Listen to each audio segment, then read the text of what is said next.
Hey everyone, welcome back to another exciting episode of Attack Productions, where today we're doing another episode of Time Wars. And today we're at the Vegetos making his first appearance, taking on Majin Buu, and immediately, oh no, it's Goku Vegeta in the After Realm. Today I'm being joined once again by both Nick and Adam as we find out if history can maintain its progress. So yeah, let's get into it. What's going on, guys? Oh, nothing. No. We're at the end of Dragon Ball Z. Pretty exciting. I mean, technically we could do a Goku versus Oob if we wanted to. Ugh. But yeah, we are at the end of the Z, and our next Time Wars will be a super episode. Yep. So one of those great moments where Vegeta gets just totally destroyed for a minute straight. So here we have Vegeta, which by turn 2 immediately becomes Goku Vegeta, aka the Spirit Bomb deck, taking on Blue Majin Buu. Guys, these are both decks that you have both played multiple times at the shop. Let's take your time one by one, talk about them. Go on, Nick. Oh, okay. So Spirit Bomb had saw some competitive play. Well, not as soon as it came out, but a little bit after. People were seeing the power that just having like 20 combo cards for free can do, and it got a big hit when the Goku and Vegeta Ultimate Duo got limited to 1. So it doesn't really see much play anymore because that's pretty much what the deck that was its biggest pressure piece. But still, it works just fine. I mean, you have to throw in other things. It's not going to be a full archetype, as most would be. A little more than what Vegeta was last time we saw that, but it's still really good. I mean, it's yellow, so how bad could it be, right? I will say real quick on these two decks that you just mentioned, both the Majin Vegeta and this deck, yeah, they both came out at the exact same time. They both use roughly the same pieces. Like one used a little piece from here, this one used a little piece from here, because most archetype decks are 30 card decks, 30 cards, and from that point, you're just trying to fill in what gaps you can.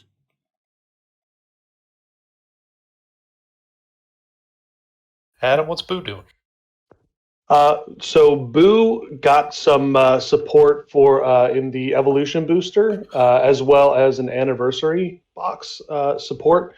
Basically, I'm setting up my Majin Boos in my energy to be able to play from energy. So I think a lot of people have slept on this deck for a long time, especially when it was more relevant, because this kind of mechanic of switching your energy, and bringing those out to play, I think may have turned a lot of people off from learning how the mechanic works. But it's one of my favorite decks. Can I pause you real quick? I want to talk about how close your cheeks were clenched, Nick.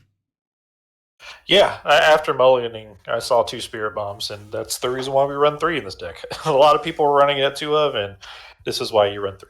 You actually thought you ran it at 2 of as well. You immediately, as soon as you guys started, were like, I lost. Yeah, I did. The thing about it, the only way you can play the Spirit Bomb is through the leaders of Activate Main. So and it has to be from the deck. So if you see it in your life, or if you see them all, you pretty much SOL. So it's very important that you don't see them in your hand at all. All right, continue, Adam. Yeah, no, and we had offered at the very beginning. I was like, do we want to reshuffle? Do we want? And you're like, no, let's just kind of play it out. And one of the interesting things about going up against this Goku and Vegeta yellow deck was that the Time Wars is like you've got to have 80% of your deck on theme, right? So there are a lot of yellow staples that you can add, but you're limited by like 10 or 12 cards, which can sometimes be a little daunting to be able to fit all that in. How did you do on that, Nick?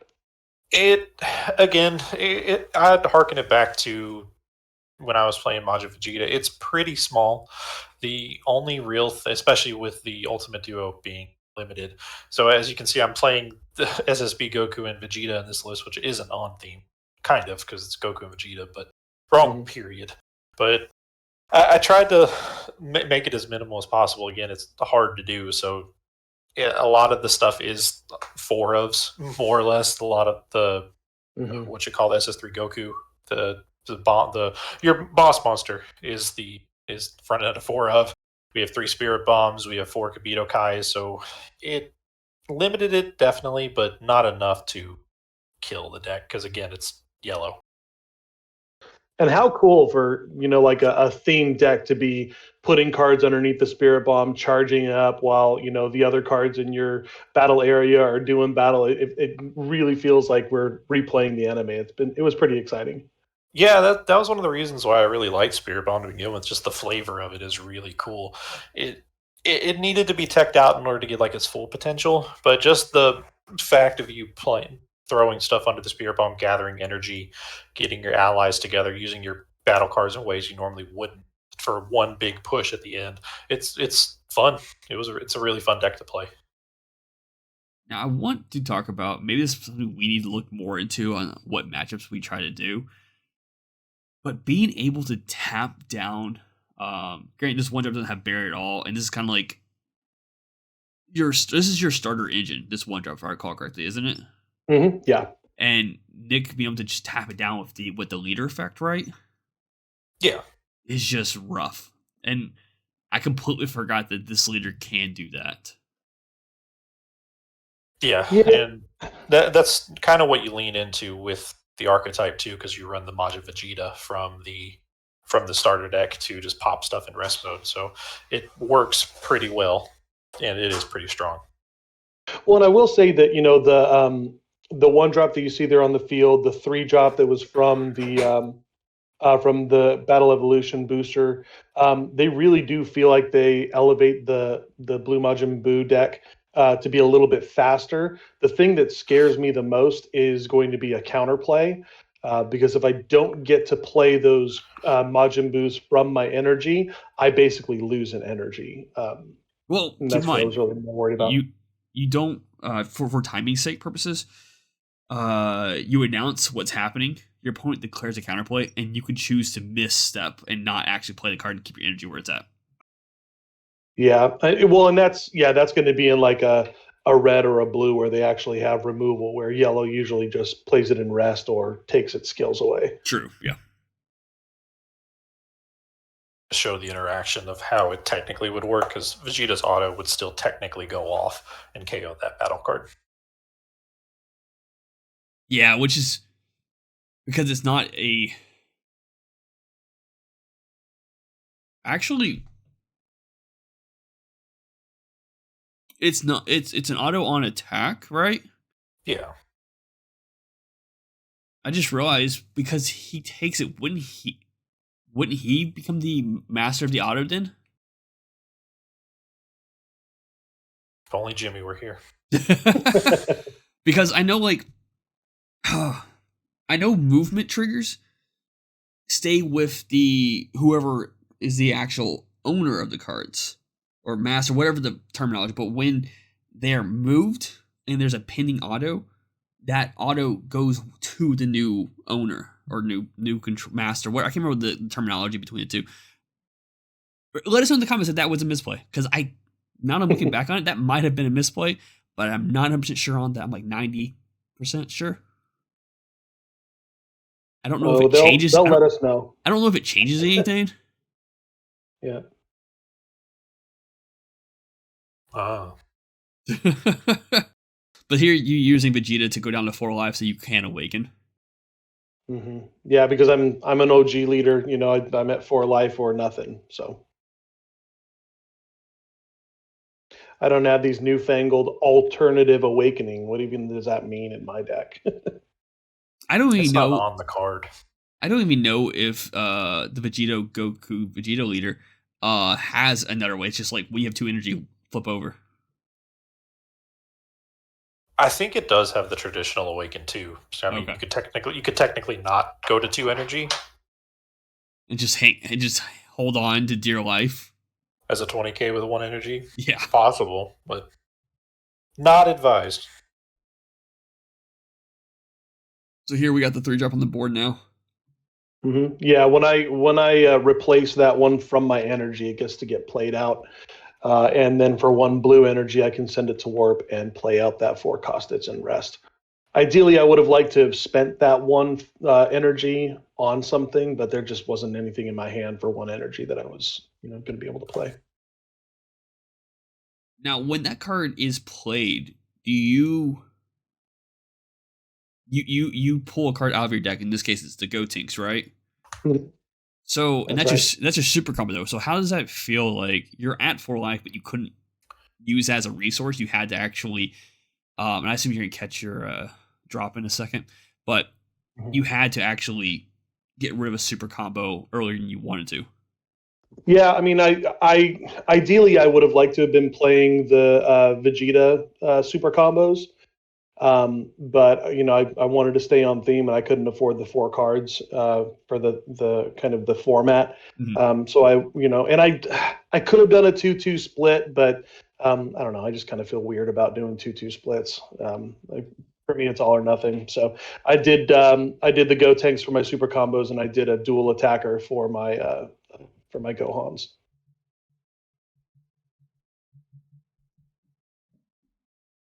And Nick, you did miss your charges up here. It was intentional. Was it? Maybe. Yeah, I feel like it wasn't intentional. I think you said, "Oh well." We didn't need it. Yeah, at this point, I don't think I had enough in my hand to like warrant playing. I kind of wanted to keep stuff in my hand because it being at 4 life with that Majin Buu being a triple striker, I felt like having combo power was more pertinent than having more energy. And at this point, you don't need too much. I mean, 3 is low, but I mean, 4 is enough, especially in games like this where I'm kind of forcing his hand by playing a bunch of stuff. And now I'm going to have even more card draw value with the Goku Z leader just pitching one under the Spirit Bomb and drawing 2. Well, So not just that, but like I feel like, and this is obviously the idea of like power creep where we've gone to. Almost every card I think in your deck uh is 1 energy.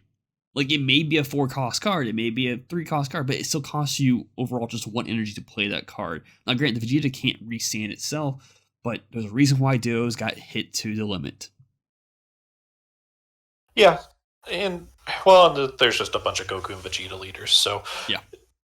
you can't make them without this card being included in the deck. So that it was kind of a poor foresight on their part because I mean, yeah, the card is busted as hell. So did it need to get hit? Yes, but it sucks that it did.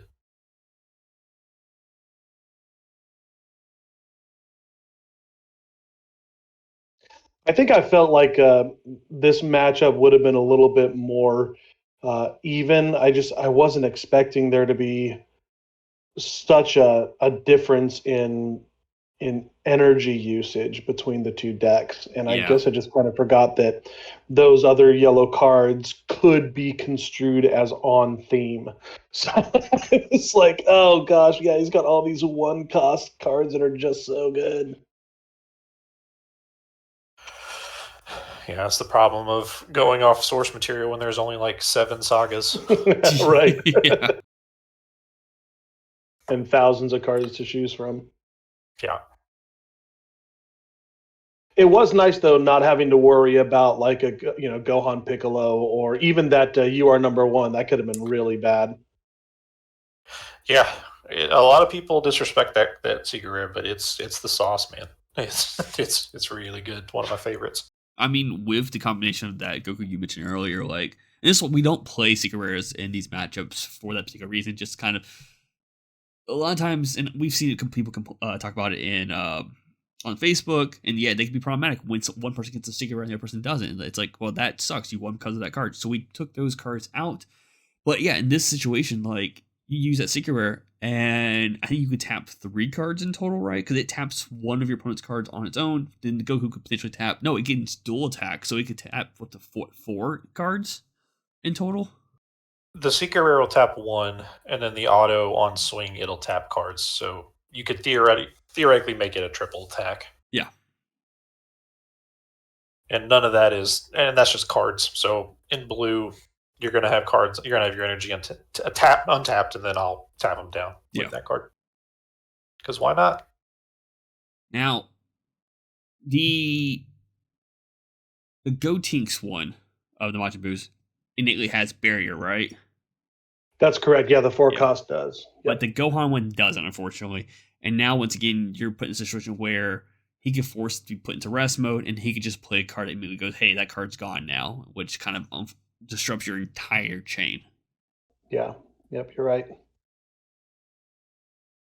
And I see there's a card in your hand, and it's 1 blue energy to play, right?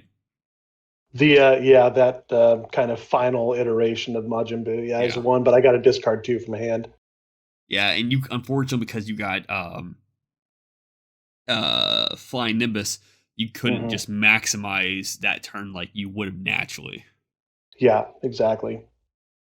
I mean, it does give me a really powerful triple striker. I mean, 60K is nothing to sneeze at, but I didn't want to overextend because I was already under Flying Nimbus. Yeah.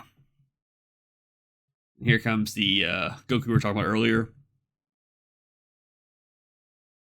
which he's going to tap down your open energy if you cannot spend it as a counter. Oh, he's going to pop your card. That's right. I forgot he can also do that too. Well, that happens on swing, so yeah, he could still activate a counter if he wanted to. I always forget that Goku has the option between resting a card or popping a card in rest mode. Is it rest mode, right? Yeah. And it doesn't have, it's technically a dual attacker because it itself swings once, then it has an activate main with all your battle cards or all cards in your battle area and rest, but you can restand it. So it's technically a dual attacker, but yeah, which is devastating. Maybe this is a slight gripe. I feel like that skill should be a bond effect because it implies you should have other cards in the battle area because you could really just have that card and that card itself in the battle area. And it's like, oh yeah, I'm just going to restand this card now. True, but to get it out, you have to have either a Z leader or a battle, or a Z leader or a Z card in play. So you have to have at least something on the board or your Z leader. And look, another tech piece that's on theme. I mean, it's from the fight. Now this is a situation where you managed to sneak that one out, Adam. Yeah. I immediately felt disrespected when I saw Majin Buu on his side of the field, so I was like, listen, I can't go out like this. Well, Goku convinced him to become a good guy, and he's just doing it a little early. Yeah. We should have seen him in the Tournament of Power, but we're not going to get into that. Yeah. Later episode. Yeah. The Chad version of Majin Buu? Oh, yeah. That's right. So with P90X. Yeah. With 5 energy, can you go into the big chain? Yeah, if I can find the 1 cost, the 1 cost only costs 3 for me to put it into that the big guy, and then I would still have 1 energy left to be able to go into my final form. Nice. If I can find the right pieces. And we joked about it too. You were pretty low by the end of the game in your deck size. Like you saw a lot of your cards.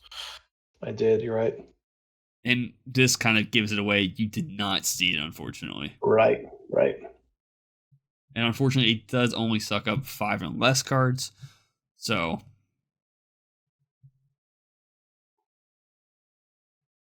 Yeah, I suppose I probably could have discarded that anniversary box Majin Buu and tried to search the top 7 for one of those, but then that would have made me a good player, and that's not how I roll.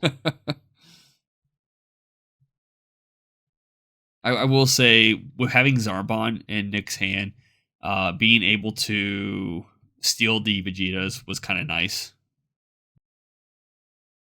Yeah, there's the Z battle card Goku that restands your Majin Vegetas, but that's the sneaky tech way to do it. It's just they don't think about it, and then you just throw a Zarbon and restand it. Now, did you have Time Magic beforehand, or you just happened to get off that super combo? You may never know.